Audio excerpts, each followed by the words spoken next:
ஜெய் ஸ்ரீ மாத்திரை நமக. ஜெய் குருதேவ், ஜெய் குரு பரசுராம். நமஸ்காரம்.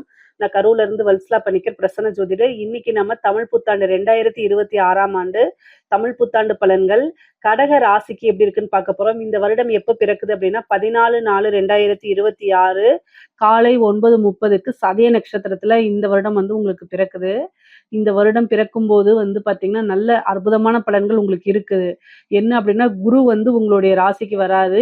அஷ்டமத்து சனி விலகிருச்சு. பரிபூரணமா சனியுடைய பிரச்சனைகள் உங்களுக்கு இல்ல. அதே மாதிரி ராகு கேது பிரச்சனைகள் இருக்கு. 7ஆம் இடத்துல ராகுவும் உங்களுடைய ஜென்ம ராசியில கேதுவும் இருக்கு. அதே நேரத்துல குருவும் இருக்காரு. பொதுவா அந்த ராகு கேதுக்கள்னால பிரச்சனைகள் இருந்தாலும் குரு பயிற்சி ஆகும்போது உங்களுக்கு அதுக்கு உண்டான பாதிப்புகள் உங்களுக்கு இருக்காது. பொதுவாவே கடக ராசிக்கு நல்ல நன்மைகளாத்தான் இருக்குது. எதை நினைச்சும் நீங்க கவலைப்பட வேண்டாம். ரொம்ப நாளா கஷ்டங்கள அனுபவிச்சுட்டீங்க. அதனால இந்த வருடம் உங்களுக்கு ரொம்ப ரொம்ப அற்புதமான பலன்கள். நல்ல காசு, பணம், நல்ல வருமானம், பலவிதமான சகல விதமான சௌபாக்கியங்கள் இது எல்லாமே இருக்கு. சொத்து சேர்க்கை இருக்கு. திடீர்னு ஒரு அதிர்ஷ்டம் இருக்கு. அதிர்ஷ்ட ஸ்தானத்தை குரு பார்க்குறாரு. தெய்வ கடாட்சம் அமைப்பு இருக்கு. 9ஆம் இடம் பாக்கியஸ்தானம், ஆசீர்வாதங்கள் எல்லாமே இந்த வருடம் உங்களுக்கு இருக்குது. பிசினஸை பொறுத்த வரைக்கும் தொழில் ரீதியா நிறைய மாற்றங்கள் இருக்கா அப்படின்னா கட்டாயம் இருக்கு. உங்களுக்கு 10ஆம் இடத்துக்கு பாத்தீங்கன்னா செவ்வாய் அதிபதியா இருக்காரு. செவ்வாய் சனி கூட வருட ஆரம்பத்துல சேர்ந்திருப்பாரு. ஆனா 45 நாளுக்கு அப்புறம் செவ்வாய் ஆட்சி பலம் பெற்றாரு. அப்போ உங்களுக்கு நல்ல பலன்கள் இருக்கு. 10ஆம் இடத்துக்கு சனியுடைய தாக்கங்கள் இல்ல, ராகு கேதுவுடைய தாக்கங்கள் இல்ல. அதனாலே நல்லா டெவலப் பண்ண முடியும். தொழில் ரீதியா பாத்தீங்கன்னா உங்களுக்கு அமைப்புகள் ரொம்ப அற்புதமா இருக்கு. பல விதமான ஐஸ்வர்ய பிராப்தங்களே கொண்டு கொடுத்துரும் உங்களுக்கு. காசு பணம் வருமானம் வரதுல தடை இருக்கு அப்படின்னா 2ஆம் இடத்துல கேது இருக்குது. ஆனா குரு உங்களுக்கு பயிற்சி ஆனதுக்கு அப்புறம் இது அப்படியே மாறிடும். எப்படி மாறும் அப்படின்னா, இவ்வளோ நாளா நீங்க பிசினஸ் பண்ணிட்டு இருப்பீங்க. குடுத்த பணம்லாம் ஏதாவது ஒரு இடத்துல லாக் ஆயிருக்கும்ல. அது எல்லாம் வருமானங்கள் வர ஆரம்பிச்சுரும். அதனால தொழில நல்லா டெவலப் பண்ண முடியும். தொழில் நல்லபடியா ரன் பண்ண முடியும். தொழில்ல இருந்து நிரந்தரமான வருமானங்கள் உறுதியாக இருக்கு. நல்ல லாபங்கள சந்திக்க முடியும். உங்களுக்கு சுக்கிரன் உங்களுக்கு 11ஆம் அதிபதி. சனி 9ஆம் இடத்துல இருந்து 11ஆம் இடத்த பார்க்கறதுனால தொழில் மூலியமா நல்ல லாபம் வரும். காசு பணம் வரும். நீங்க நினைச்ச விஷயங்கள், ஆசை, அபிலாசைகள் இது எல்லாத்தையுமே நீங்க இந்த வருடம் அனுபவிக்க போறீங்க. பொதுவாவே நீங்க நினைச்ச விஷயங்கள்லாம் நடக்கணும் அப்படின்னா கட்டாயம் வழிபாடு பண்ணிக்கங்க. திங்கட்கிழமை அம்மன் வழிபாடு பண்ணுங்க. உங்க வீட்டுக்கு பக்கத்துல இருக்கக்கூடிய மாரியம்மனோ அல்லது பகவதி அம்மனோ வழிபாடு பண்ணாலே போதுமானது. அல்லது சிவன் கோவில்ல இருக்கக்கூடிய தாயார வழிபாடு பண்ணுங்க. இது என்னன்னா ஜஸ்ட் உங்க திங்கட்கிழமை வழிபாடு பண்ணுங்கன்னு சொல்லிட்டேன். என்னால போக முடியாது. ஒர்க்குக்கு போயிட்டு இருக்கேன். அதனால கோவிலுக்கு போக முடியாதுன்னா பரவாயில்ல. ஒண்ணும் பிரச்சனை கிடையாது. டெய்லி சந்திரன் ஒரு வளர்பிறை சந்திரனை வழிபாடு பண்ணுங்க. இந்த கடக ராசிக்கு நிலாவை பார்த்து வழிபாடு பண்ணாலே பலவிதமான அற்புதங்கள் உங்களுக்கு கொடுத்துரும். அதனால கவலைப்பட வேண்டாம். குரு உங்களுடைய ராசிக்கு ஜூன் மாசம் வராரு. அது இல்லாம அதிசாரத்துல 2ஆம் இடத்துக்கு வேற போறாரு. எப்பன்னா அக்டோபருக்கு மேல போறாரு. அப்போ காசு பணம்ங்கிறது உங்களுக்கு ஒரு இவ்வளோ நாளா டைட் பொசிஷன்ல இருந்தா கூட இந்த டைம்ல என்னன்னா காசு பணம் நிறைய ஃப்ளோ ஆக ஆரம்பிச்சிடும். அப்ப பிசினஸ நல்ல குரோத் பண்ணிக்கலாம். அதுல நல்ல வருமானம், நிரந்தர வருமானம், லாபங்களை கட்டாயம் ஈட்டிடலாம். உங்களுக்கு 4 குடைவரும் 11 குடைவரும் சுக்கிரனா இருக்கனால அவர் மாதம் மாதம் மாறக்கூடிய அமைப்புகள் இருக்கனால அதனால பெரிய லெவல்ல உங்களுக்கு பிரச்சனைகளே கிடையாது. ஏற்றுமதி இறக்குமதி சார்ந்த விஷயங்கள்லாம் உங்களுக்கு நல்லபடியா இருக்கும். முக்கியமா பிசினஸ் கொடுத்து ஒரு பக்கம் பணம் லாக் ஆயிருக்கு அப்படின்னா அந்த லாக்கான பணம்லாம் வரதுக்கு உண்டான அமைப்புகள் இருக்கு இந்த வருடம். உத்தியோகத்துல இருக்கவங்களுக்குலாம் ரொம்ப அற்புதமானது. ஏன்னா உங்களுக்கு 6 குரு. அவரு உங்களுடைய ராசியிலே உச்சமாகறதுனால உத்தியோகத்திற்கு டபுள் ப்ரமோஷன் அப்படிங்கிற மாதிரி தான் நல்ல அமைப்புகள். பல வருடங்கள் கழித்து உங்களுடைய ராசியில இதுக்கு முன்னாடி 12 வருஷம் ஆயிருக்கும். அதான் பல வருடங்கள் சொல்றேன். பல வருடங்கள் கழித்து இந்த வருடம் உங்க ராசியில குரு உச்சமாகிறாரு. அப்போ 6 குடைவர் 9 குடைவர். 6ஆம் அதிபதிங்கிறது என்ன? நல்ல காசு பணம் வர்றது. அதே மாதிரி உத்தியோகம் இது எல்லாமே 6ஆம் இடம்ங்கிறது வெற்றியும் கூட. அதனால இவ்வளோ நாளா கஷ்டப்பட்டீங்கல்ல அதுக்கு உங்களுக்கு நல்ல விஷயங்களும் கொடுக்கணும்ல.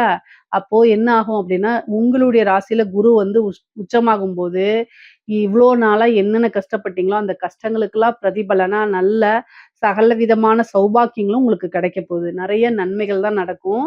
பொதுவாவே வந்து பார்த்தீங்கன்னா, உத்தியோகத்துல இருக்கவங்களுக்கு நல்ல இது சேலரி இன்கிரிமெண்ட் கிடைக்கும். நல்ல வேலை கிடைக்கும். ஏற்கனவே வேலை பார்த்துட்டு இருந்தவங்கலாம் வெளிநாடு போய் வேலை பார்க்கக்கூடிய அமைப்புகள் இருக்கு. நல்ல காசு பணம் சம்பாரிக்கிறது. நீங்க எதிர்பார்த்த விட பல மடங்கு ஊதிய உயர்வுகள் கிடைக்கிறது. உத்தியோகத்திலேருந்து அடுத்தடுத்த விஷயத்துக்கு ப்ரொமோஷன் ஆயி, டெவலப் ஆயி போகக்கூடிய அமைப்புகள்லாம் இருக்குது. திடீர்னு ஒரு அதிர்ஷ்டம் இருக்கு. பொதுவாவே சொத்து சேர்க்கை அப்படிங்கிறது இந்த வருடம் உங்களுக்கு இருக்குது. படிக்கக்கூடியவங்களுக்கெல்லாம் நல்ல அமைப்புகள் இருக்குங்க.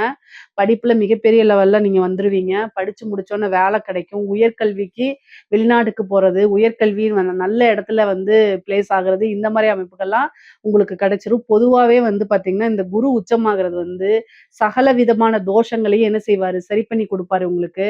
பொதுவா குரு வந்து உங்களுக்கு நல்ல நன்மைகள செய்யக்கூடிய காலகட்டங்கள்.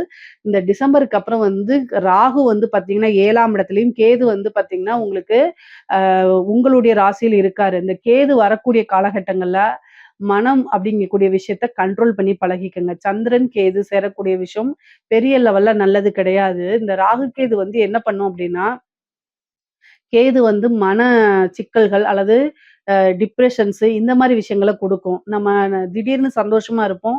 திடீர்னு மூட் அப்செட் ஆகும். ஏதாவது ஒரு சூழ்நிலைகள கிரியேட் பண்ணி குடுக்கும். இனம் புரியா கவலைகள், மனப்பதட்டங்கள ஏற்படுத்தி குடுக்கும். நன்மை மட்டுமே நான் சொல்லக்கூடாது. ராகு, கேதுக்கள்னால தீமைகள் தான் உண்டாகும். நான் நல்லதுன்னு சொல்ல மாட்டேன். கேது வந்து பார்த்தீங்கன்னா, உங்களுக்கு சந்திரன் மேல கேது வரும்போது தாயாருக்கு கண்டம், மாமியாருக்கு கண்டம் அப்படின்னு சொல்லலாம். அதே மாரி சந்திரன் வந்து மனச குறிக்கும். அதனால மன ரீதியான பிரச்சனைகள் அதிகமாக இருக்கும். இனம் புரிய கவலை, டிப்ரஷன்ஸ் இதெல்லாம் வராம தவிர்க்கணும் அப்படின்னா, கட்டாயம் நீங்க மெடிடேஷன் பண்ணுங்க. மெடிடேஷன் பண்றது ரொம்ப ரொம்ப நல்லது. பல அற்புதமான பலன்கள உங்களுக்கு கொண்டு வந்துரும். ஸோ எல்லா விஷயங்களும் இப்போ நீங்க ஆல்ரெடி வந்து பார்த்தீங்கன்னா, அஷ்டமத்து சனியில வந்து நெறைய கஷ்டங்கள் அனுபவிச்சிருப்பீங்க. அதிலேயே ஏகப்பட்ட பாடங்கள கத்து வச்சிருப்பீங்க. அதனால இப்ப வரக்கூடிய கேது வந்து பெருசா பாதிப்பை ஏற்படுத்தாதுன்னு தான் நெனைக்கிறேன். ஏற்கனவே அடி வாங்குனவங்களுக்கு இப்ப புதுசா அடி வாங்குனா வலிக்குமா? அப்படிங்கிறது தான் என்னுடைய கேள்வி. நான் உங்கள கஷ்டப்படுத்துறதுக்கு சொல்லல. ஆனா இந்த கேது வந்து வரும்போது இந்த மாரி விஷயங்கள குடுப்பாரு. அத சாதாரணமா எடுத்துக்கிட்டீங்கன்னா, ஈஸியா கடந்து போயிற முடியும். அது போக பொதுவாவே வந்து பார்த்தீங்கன்னா, இந்த சந்திரன், கேது காம்பினேஷன் அவ்வளோ நல்ல காம்பினேஷன் கிடையாது. ஆனா 9ஆம் இடத்துல இருக்கக்கூடிய சனி வந்து உங்களுக்கு சகல விதமான சௌபாக்கியங்களும் குடுத்துருவாரு. பொதுவாவே வந்து பார்த்தீங்கன்னா, ஒரு குருநாதர் வழிபாடு, ஒரு தெய்வத்துடைய அனுக்கிரகம் அதே மாரி வந்து, அம் நீங்க நீண்ட தூரம் பிரயாணம் பண்ணி ஒரு புனித யாத்திரை போறது, புனித நதிகள்ல நீராடக்கூடிய அமைப்புகள், குருநாதருடைய ஆசீர்வாதங்கள் அனைத்துமே உங்களுக்கு கிடைக்கும். சொசைட்டில பெரிய மனிதர்களுடைய தொடர்புகளை ஏற்படுத்தி குடுப்பாரு. இந்த சனி வந்து பார்த்தீங்கன்னா, நல்ல பெயர்களை ஏற்படுத்தி குடுப்பாரு. நீங்களுக்கு வந்து ஆல்ரெடி எனக்கு நல்ல பேர் தான் இருக்குன்னு நீங்க நெனைக்கலாம். ஆனா, உங்களுடைய பேர் பிரபலியமாகும். ஒரு பேர், புகழ் அதாவது நன்மதிப்பு அப்படிங்கிறது இந்த சொசைட்டில நீங்க யாருன்னு வெளிச்சத்துக்கு கொண்டு வரக்கூடிய டைமு. அது கூட பெரிய மனிதர்களுடைய ஆதரவுகள் உங்களுக்கு கிடைக்கும். இது கிடைச்சிட்டாலே மிகப்பெரிய லெவல்ல சக்சஸ் பண்ணிறலாம். அதே மாரி சொத்து சேர்க்கை அப்படிங்கிறது இருக்குங்க. 6 குடைவர் உங்களுடைய ராசியில உச்சமாகிறது வந்து, நீங்க நினைக்கக்கூடிய, விரும்பக்கூடிய அத்தனையுமே நடக்கப்போது. அவரே 9ஆம் அதிபதியா இருக்காரு. அதனால வந்து என்னன்னா, சொத்து சேர்க்கை உண்டு. வாகனம் வாங்குறது, வீடு கட்டுறது, இந்த மாரி பிராப்தம்லாம் உறுதியாக இருக்கு. அது கூட வந்து பார்த்தீங்கன்னா, உங்களுக்கு குரு உச்சமாகறதுனால இன்ன பலன் தான் அப்படின்னு குறிப்பிட்டு சொல்ல முடியாது. 9 கூடியவர் பாக்கியாதிபதிங்கிறதுனால கடன் ரீதியா யாருக்கெல்லாம் பிரச்சனைகள் இருக்கோ, அவங்க எல்லாமே இந்த வருடத்துல கடன்ல இருந்து ரிலீவ் ஆயிற முடியும். என்னடா இது நமக்கு எந்த சோர்ஸுமே இல்லையே! எப்படி கடன்ல இருந்து ரிலீவ் ஆகும்ன்னு மட்டும் நீங்க நினைக்காதீங்க. அதாவது கிரகம் ஒரு விஷயத்த குடுக்கணும்னு நினைச்சுச்சுன்னா, எப்படி வேணா குடுத்துரும். அத மட்டும் நல்லா ஞாபகம் வச்சுக்கங்க. 6 கூடையவரும் 9 கூடையவரா இருக்காது. அதாவது கடன குடுத்தவரே பாக்கியாதிபதியா இருக்கும்போது, உங்களுடைய ராசியில உச்சமாகறனால கடன் ரீதியா இருக்கக்கூடிய பிரச்சனைகள் அனைத்துமே விலகிரும். ஏதாவது ஒரு சோர்ஸ் வந்து விலகிரும். அது உங்களுக்கு கடன் பிரச்சனை இருக்குன்னா சொல்லுங்க. கமெண்ட்ஸ்ல பதிவு பண்ணுங்க. கட்டாயம் அதுக்கு உண்டான தீர்வு நீங்க எப்படி அதுலருந்து வெளில வரணும். சின்ன வழிபாடு அதுதான் நான் சொல்றேன். ஓகேங்களா? இத நீங்க செஞ்சாலே போதுமானதுங்க.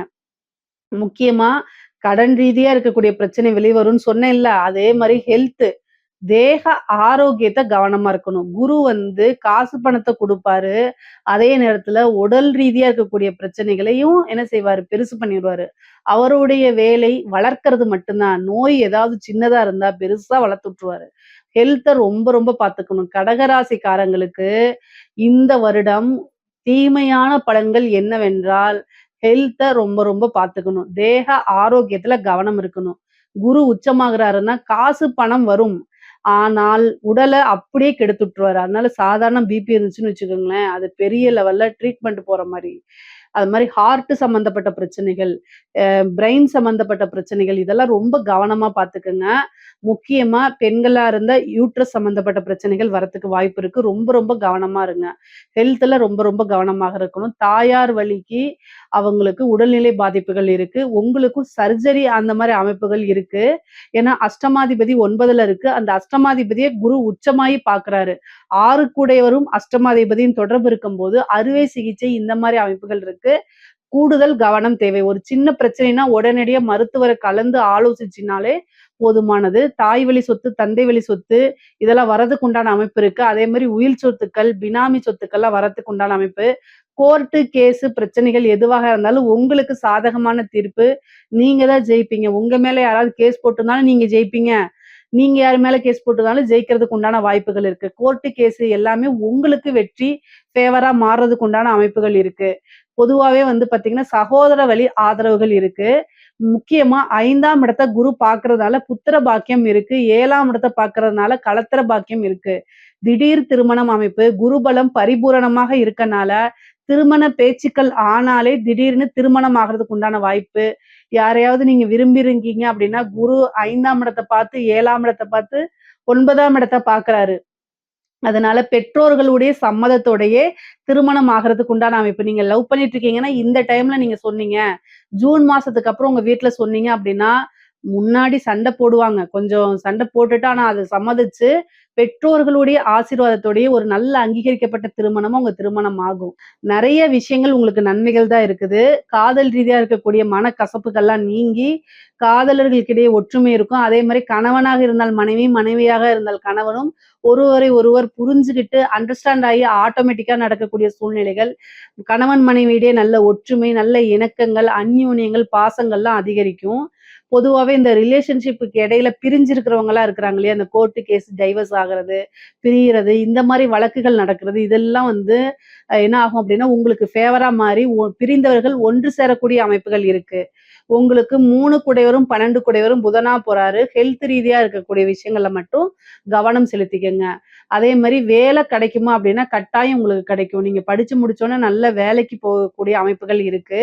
உத்தியோகத்துல இருக்கவங்களுக்கும் ஒரு திடீர் ப்ரமோஷன் கிடைக்கிறதுக்கு உண்டான வாய்ப்புகள்லாம் இருக்குங்க. குரு 5ஆம் இடத்த பார்க்கறதுனால உங்களுக்கு புத்திர பாக்கியம் இருக்கும். பொதுவாவே உங்களுடைய ராசியில வந்து இந்த டிசம்பர் மாசம் வந்து பார்த்தீங்கன்னா, 5ஆம் தேதி கேது வந்து பெயர்ச்சியாயி வராருன்னு சொன்னேன்ல.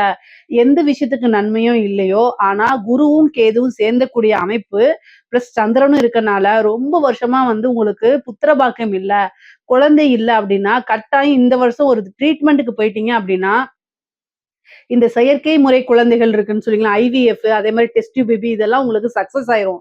இதுக்கு முன்னாடி ஃபெயிலியர் ஆயிருந்தா கூட இந்த டைம் ட்ரை பண்ணுங்க. கட்டாயம் அது உங்களுக்கு சக்சஸ் ஆயிருங்க. உங்களுக்கு வந்து புத்திர பாக்கியம் அப்படிங்கிறது இந்த வருடம் உறுதியாகவே இருக்குது. ஒரு சிலருக்கு நேச்சுரல் பேபியாவே கட்டாயம் வந்துரும். ஏன்னா, அந்த மாரி அமைப்பு. ஏன்னா, உங்களுடைய ராசியில குரு, அதுக்கப்புறம் வந்து பார்த்தீங்கன்னா கேது. இந்த குரு, கேதுவே வந்து பார்த்தீங்கன்னா, செயற்கை முறையில் கருத்தரிப்பு, குழந்தை பேறு அப்படிங்கிற விஷயத்துக்கு 100% சக்சஸ் குடுக்கும். அதுவும் இல்லாம குரு 5ஆம் இடத்தையும் பார்க்கறதுனால நல்ல அமைப்புகள் இருக்கு. புத்திர பாக்கியம் 100% உறுதியாக இருக்கு. அரசாங்க உத்தியோகத்துல இருக்கவங்களுக்கெல்லாம் வந்து நல்ல அமைப்புகள் இருக்குங்க. ப்ரமோஷன் கிடைக்கிறது. உங்களுக்கு பேரு வந்து நீங்க ப்ரமோஷன் லிஸ்ட்ல இல்லன்னா கூட, பேனல்ல இல்லன்னா கூட, ஆனா உங்களுடைய இது வந்து டக்குன்னு ப்ரமோஷன் ஆயிரும். அந்த மாரி ஒரு அமைப்பு. உயர் அதிகாரிகளுடைய இதுக்கு வந்து பார்த்தீங்கன்னா, அவங்கலாம் உங்கள பாராட்டுவாங்க. அவங்களுக்கு வாலண்டரியா நீங்க போய் வேலை பார்க்கக்கூடியது. உங்கள புடிச்சு போய் அவங்க வந்து வேலைக்கு கூப்பிடுறது. அதே மாரி பெரிய மனிதர்கள், பெரிய அதிகாரிகளுடைய தொடர்புகள் ஏற்படுறது. அது மூலியமா காசு, பணம் சம்பாதிக்கிறது. நல்ல ப்ரமோஷன், நல்ல அமைப்புகள் எல்லாமே இந்த வருடம் உங்களுக்கு இருக்குது. இந்த சிவில் சர்வீஸ் எழுதிட்டு இருக்கவங்களுக்கு, பேங்க் எக்ஸாம் எழுதிட்டு இருக்கவங்களுக்குலாம் இந்த டைமு ஒரு நல்ல அமைப்புகள் இருக்கு. இந்த வருடத்துல வந்து ஒரு நல்ல உத்தியோகத்துல போய் அமைச்சுக்குவீங்க. ஏன்னா குரு பலம் அந்த அளவுக்கு இருக்கு. கடக ராசியில இருக்கக்கூடிய பெண்களுக்கு ரொம்ப ரொம்ப அற்புதமான பலன்கள். ஜென்ம குரு அப்படிங்கிறது டென்ஷன் அந்த மாரி அலைச்சல்கள் குடுத்தாலும், எல்லா விஷயமுமே நீங்க நெனச்ச விஷயங்கள இது பண்ணிக்க முடியும். நீண்ட தூர பிரயாணங்கள் இருக்கு. ஒரு புதுசா பிசினஸ் ஸ்டார்ட் பண்ணலாம். அதே மாரி திருமணம் ஆகாதவங்களுக்கு இந்த வருடம் திருமணம் ஆயிரும். ஆடை, ஆபரண சேர்க்கை இருக்கு. நெறைய நன்மைகள் இருக்கு. நீங்க நெனச்ச விஷயங்கள் எல்லாமே கிடைக்கும். ஐஸ்வர்ய பிராப்தம் இருக்கு. சகல விதமான சௌபாக்கியமும் கிடைக்கும். குடும்பத்துல நன்மதிப்பு இருக்கும். இவ்வளோ நாளா மன உளைச்சல்கள்லாம் இருந்துச்சுன்னா, அது எல்லாமே மாறி, கணவரோட நல்ல இணக்கமான சூழ்நிலைகளும், சௌபாக்கியவதி அப்படின்னு சொல்லக்கூடிய பேரும் எடுக்கக்கூடிய அமைப்புகள்லாம் பெண்களுக்கு இருக்கு. நல்ல அமைப்பு. நீங்க என்ன நினைக்கிறீங்களோ, அது எல்லாமே சாதிக்கிறதுக்கூடிய வருடமா தான் இந்த வருடம் உங்களுக்கு கட்டாயம் இருக்க போதுங்க. நீங்க என்ன ஆசை, அபிலாசைகள் எல்லாமே நிறைவேறிருங்க. 11 சுக்கிரன் உங்களுடைய ராசியில குருவும், சுக்கிரனும் இணையக்கூடிய காலகட்டங்கள் ரொம்ப அற்புதம். ஐஸ்வர்ய பிராப்தம், கைமேல பலன் அப்படிங்கிறது, நகை வாங்குறது, வாகனம் வாங்குறது, இந்த மாரி எல்லா அமைப்புகளும் உங்களுக்கு அப்ப நிறைவேறிருங்க. பொதுவாவே வந்து பாத்தீங்கன்னா, அந்த கலைத்துறை சார்ந்தவங்களுக்கு இது வந்து என்னன்னா, உங்களுக்கு குரு, கேது சேர்ந்துச்சு அப்படின்னா, இந்த ஓவர் நைட்ல ஒபாமான்னு சொல்லுவாங்கல்ல, அந்த மாரி ஒரு சாதாரண சின்ன ஒரு விஷயத்த வீடியோவா போட்டிருந்தீங்க அப்படின்னா, அப்படியே ட்ரெண்ட் ஆகுறது. ஒரு மியூசிக் ஃபீல்டா இருக்கலாம், அல்லது வந்து நீங்க ஒரு சோசியல் மீடியா இன்ஃப்ளூயன்சரா இருக்கலாம். அல்லது வந்து பார்த்தீங்கன்னா, சினிமா ஃபீல்டா இருக்கலாம். எந்த ஃபீல்டா இருந்தாலும் சரி, கலைத்துறை அப்படிங்கக்கூடிய இது வந்துட்டீங்கன்னா, உங்களுக்குன்னு ஒரு ஃப்ரேமு, உங்களுக்குன்னு ஒரு செட் ஆஃப் ஆடியன்ஸு, மிகப்பெரிய லெவல்ல வளர்ச்சி, காசு பணம் பார்க்கறது, இந்த மாரி விஷயங்கள்லாம் நீங்க இது பண்ணலாம். வெளிநாடுகளுக்கு சென்று உங்களுடைய திறமைகள காமிக்கிறது, உங்களுடைய புரோகிராம்ஸ பண்றது, உயரிய விருதுகள் வாங்குறது, இந்த மாரி அமைப்புகள்லாம் உறுதியாக உங்களுக்கு உண்டு. அரசியல்வாதிகளுக்கு கடகராசியில இருக்கக்கூடிய அரசியல்வாதிகளுக்கு நேரங்காலம் சரியில்ல. பொதுவாவே கடகராசி தான் தமிழ்நாட்டை ஆளுமை அதிகமா பண்ணிருக்கு. கடக லக்னத்துல பொறந்தவங்க, கடகராசி கடகத்துல ஏதாவது கிரகம் இருந்தாலேங்க, அவங்க தமிழ்நாட்ட நெறைய பேரு வந்து ஆண்டவங்கலாம் வந்து பாத்தீங்கன்னா, கடகத்திலே ஏதாவது ஒரு கிரகம் இருக்கும். அந்த அளவுக்கு கடகராசிக்கும், அரசியலுக்கும், தமிழ்நாட்டுக்கும் ரொம்ப தொடர்பு இருக்கு. இப்போ கடகராசி ஆட்களுக்கு நல்லா இருக்கான்னு கேட்டா நல்லா இல்ல. ஏன் நல்லா இல்ல அப்டின்னா, சனி 9ஆம் இடத்துக்கு போயிருக்கு. அஷ்டமத்து சனி தானே முடிஞ்சிருச்சு அப்டின்னு நீங்க நெனைக்காதீங்க. இந்த ஜென்ம குரு வந்து பாத்தீங்கன்னா, வனவாசம்னு சொல்லுவாங்க. இந்த ராமர் இருக்கார்ல, ஸ்ரீராமர். ஜென்ம குரு அதாவது அவருடைய ராசிக்கு குரு பெயர்ச்சி ஆனதுக்கு அப்புறம், பட்டாபிஷேகத்திலிருந்து என்ன ஆயிருக்குது? என்ன இருக்கு? அவரு வந்து காட்டுக்கு தான் போனாரு. ஜென்ம குரு வனவாசம். ராமன் வனவாசம் அப்படின்னு இருக்குது. ஸோ அதே மாரி கடக ராசியில இருக்கக்கூடிய அரசியல்வாதிகள், அது எவ்வளோ பெரிய அரசியல்வாதிகளா இருந்தாலும் சரி, என்னைய வந்து கமெண்ட்ஸ்ல கழுவி ஊத்துனாலும் சரி, நான் உண்மையத்தான் சொல்லுவேன். ஜெயிக்க போறது கிடையாது. கட்டாயம் நீங்க நெனச்சது நிறைவேறாது. நீங்க என்ன நெனச்சாலும் அது நிறைவேறாது. அதுக்கு பரிகாரங்கள பண்ணிக்கங்க. கடக ராசியில இருக்கவங்க கெட்ட பேர் வாங்காம இருக்கிறதே பெரிய விஷயம் தான். எவ்வளோதான் இதா இருந்தாலும் சரிங்க, நீங்க நல்லவங்களா இருந்தாலும் சரி, இல்ல எப்படி இருந்தாலும் சரி, தனிப்பட்ட வாழ்க்கை எல்லாத்தையும் இழுத்து அசிங்கப்படுத்துவாங்க. ஜென்மத்துல குரு மட்டும் கிடையாது, கேதுவும் இருக்கு. பொதுவாவே அரசியல் வாழ்க்கை அப்படின்னா, அந்த ராகு கேதுக்களுடைய நன்மைகள் உங்களுக்கு வரவே வராது. 7ஆம் இடத்துல ராகுவும், உங்களுடைய இதுல கேதுவும், கூட குருவும் சேர்ந்திருக்கனால, அரசியலுக்கு இந்த கிரகச் சேர்க்கை நல்ல கிரகச் சேர்க்கை இல்ல. அப்போ சோசியல் மீடியால நீங்க ஒரு இது ட்ரெண்டிங் ஆவீங்க. உங்கள பத்தி கேவலமா பேசுறது, அதே மாரி நீங்க நல்லது செய்யணும்னு நெனச்சா கூட அத அப்படியே அகைன்ஸ்டா எத செஞ்சாலும் சரி, அத அப்படியே வந்து தப்பாவே போர்ட்ரேட் பண்ணுவாங்க. ஆனா நீங்க ஜெயிக்க முடியுமான்னா ஜெயிக்க முடியாது. சரி நீங்க வந்து அடுத்த லெவலுக்கு போக முடியுமான்னா போக முடியாது. இந்த வருஷம் வந்து ரொம்ப ஸ்ட்ரகிள்ஸ் அனுபவிப்பீங்க. இதுக்கு என்னன்னா யாகங்கள், பூஜைகள், வேள்விகள்லாம் பண்ணிக்கணும். நீங்க என்ன நெனச்சாலும் அது நடக்காதுங்க. அதனால இந்த காலகட்டத்த ரொம்ப கேர்ஃபுல்லா ஹேண்டில் பண்ணா மட்டும் தான் நீங்க பெரிய லெவல்ல சிக்காம தப்பிப்பீங்க. அரசியல்வாதிகள் கடகராசியில இருக்கக்கூடிய அரசியல்வாதிகள் கட்டாயம் பரிகாரம் பண்ணிக்கங்க. இல்லையானா என்னை கான்டாக்ட் பண்ணுங்க. எப்படின்னு உங்களுக்கு நான் சொல்லிக் குடுக்குறேன். பொதுவாவே கடக ராசிக்கு சாதாரணமா பிசினஸ், இந்த தொழில், உத்தியோகம் இது எல்லாமே ஓரளவு நல்லா இருக்கு. காசு பணம் நல்லா இருக்கு. ஹெல்த்தையும், தேக ஆரோக்கியத்தையும் ரொம்ப ரொம்ப கவனமா பார்த்துக்கங்க. இதுல ஏதாவது சந்தேகங்கள் இருக்கு அப்படின்னா கமெண்ட்ஸ்ல கேளுங்க. கட்டாயம் நான் ஆன்சர் பண்றேன். நம்மளுடைய சேனல லைக் பண்ணுங்க, ஷேர் பண்ணுங்க, சப்ஸ்கிரைப் பண்ணுங்க. நன்றி, வணக்கம். கடவுள் அருள் டிவியை பார்த்தமைக்க நன்றிகள். மேலும் இது போன்ற தகவல்களை தெரிந்து கொள்ள கடவுள் அருள் டிவியை சப்ஸ்கிரைப் செய்யுங்கள். மறக்காமல் பெல் ஐக்கானை கிளிக் செய்யுங்கள்.